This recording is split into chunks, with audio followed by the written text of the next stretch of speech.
Ukrainian President Volodymyr Zelenskyy firmly rejected any prospect of a peace agreement being brokered without Ukraine's direct involvement, signaling a clear warning to U.S. President Donald Trump amid discussions about ending the war with Russia. Speaking at the Munich Security Conference, Zelenskyy emphasized that no diplomatic deal should be struck behind Kyiv's back, cautioning that any unilateral moves could undermine Ukraine's sovereignty and security.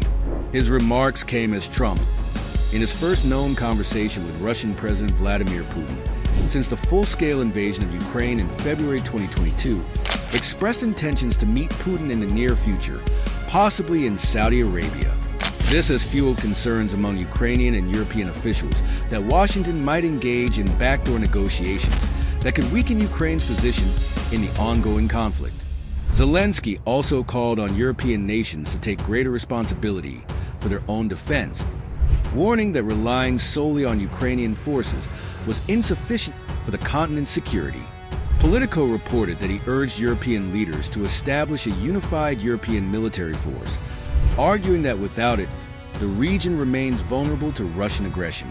He also pointed to intelligence assessments indicating that Moscow is planning to deploy additional battle-hardened troops to Belarus this summer, a move that could further destabilize the region. If this war ends on Putin's terms, Europe will face thousands of trained soldiers who know nothing but destruction and war, Zelenskyy stated. His appeal aligns with previous calls from European defense experts who argue that NATO alone may not be enough to deter future Russian threats. Trump's engagement with Putin has stirred unease among Ukraine's allies, with concerns that the former U.S. president may prioritize diplomatic overtures with Moscow at Kyiv's expense. According to The Guardian, European leaders are wary that Trump, who has expressed skepticism toward NATO and U.S. military aid to Ukraine, may adopt a more conciliatory approach toward Russia.